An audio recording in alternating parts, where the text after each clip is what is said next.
My home, the planet Tamaran. I wish you to meet my Knorfka, Galfor. He raised me from the time I was very small. Princess Starfire. I am second in line for the throne. Honestly, nobody talks about this, but the animated Teen Titans squad is low-key a powerhouse squad. Like, it legit has like 4 powerhouses on the same squad. But there's one in particular I want to go over today, is the Tamaranian of the group, Starfire. When it comes to her raw strength, she can easily lift sofas like this, can with laughable ease lift cars. Rhinoceros can weigh at least 3 tons, you know, when Beast Boy be turned into different creatures. Starfire can support this kind of weight.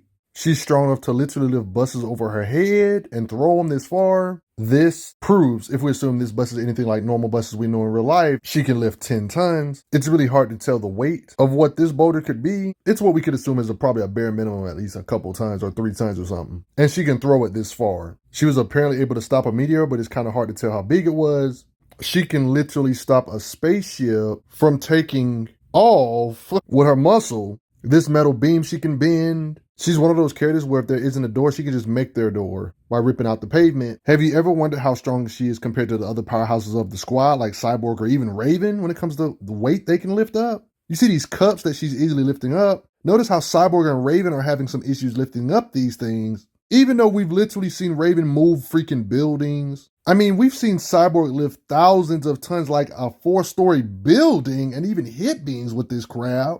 But somehow Starfire can easily lift this cup, but Raven and Cyborg are struggling. This would imply just like Raven and Cyborg, they can move buildings and lift buildings. It would be weird if Starfire at this point, especially with all this evidence, it'd be weird if she couldn't lift buildings, honestly. Just like the rest of the squad. She's a powerhouse of the squad. The crazy part is that as strong as Cyborg is, like, yeah, he be working out and stuff. No, I'm talking about literal workout sessions. In raw muscle, there's implications based on stuff like this that she's actually stronger than Cyborg. We don't know how much weight this is. We just know it's a lot. We know Cyborg can lift buildings. We see the weight that's on Cyborg. Notice how he's using 2 arms. She's using 1 arm and she has more weight, implying she's decently above Cyborg and he can move buildings. So what do you think her punches would feel like with all this strength? Knowing she can lift this kind of weight, is it really shocking she can hit this hard to send? Yeah.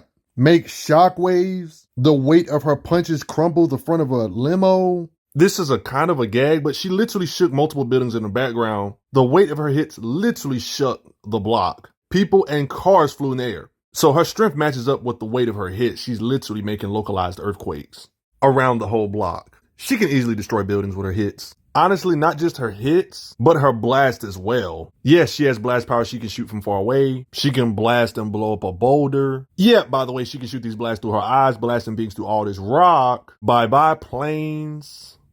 Bye stone statues. Walls. She can blast through them even if they're thick. Her beams get at like blades, how she chops all this. It's a scary sight, the fact that she can shoot eye blast and from her hands at the same time to kind of overwhelm you with her power. She's gotten legit Dragon Ball Z style beam struggles and actually won. So the same way her physical hits can do stuff like this, the same concept goes for her blast power, like how she can hit with blunt force to shake the whole block. Her blast could more than likely do the same to the whole block and quake it with the amount of blunt force it can produce. Raven and Starfire working together with their blast. Look at this large crater they made. It's that deep. All this blast power she has, there's implications she can take it too because she was in the middle of all of this. A big explosion that big. Cyborg has some decent blast power, and we've seen her block an attack from Cyborg, one of her own teammates. Did I mention when it comes to her blast power, it has heating type properties. So she got blast power with blunt force, and she can kind of do her own version of heat vision with like heat type of attacks. And due to her being a Tamaranian, she has some good perks of her physiology that others don't have.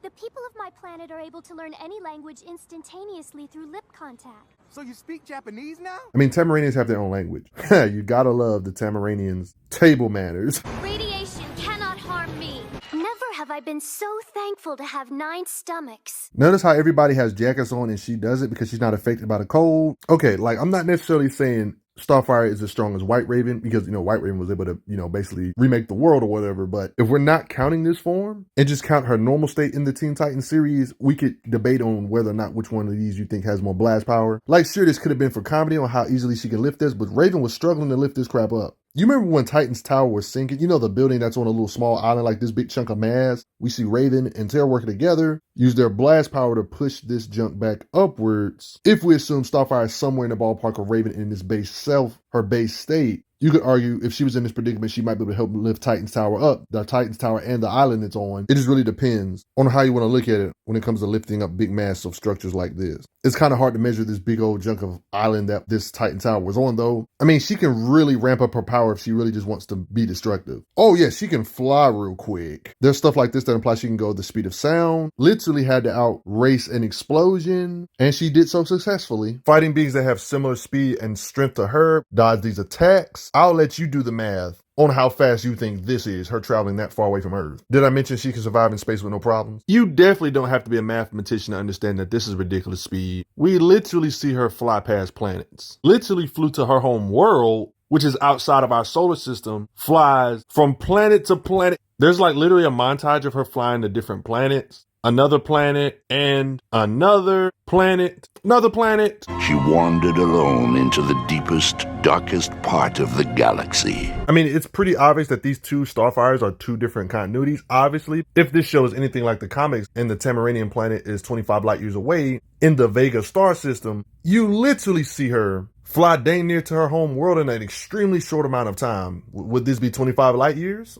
She's just casually flying to different planets. They didn't give a specific time frame, but let's be disrespectful and assume she did all of this in 2 freaking months. We know she didn't do all this in 2 freaking months, but let's just lowball her and assume she did. I'm disrespecting the snot out of her, and she's still over 100 times faster than light if I assumed only 2 months, but she literally did that in the same episode. There's no way she did that in 2 months. All right, let's assume, instead of 2 months, let's assume 72 hours. In 72 hours, that would be 304 times faster than the speed of light. Yes, so she's fast. No matter how you lowball it, she's above light speed flying through space like this. If we assume the Teen Titans universe, animated universe version of her home world is the same distance like in the comics or something, in the Vega star system. In combat speed, she probably has similar combat speed to, crew members like Raven, who we've seen actually fight beings like Dr. Light. I mean, I already showed her flight speed. She has to have at least light speed reaction time based on, her being able to fly that fast, and Raven, her teammate, can react to beings like Dr. Light who shoot out light speed attacks.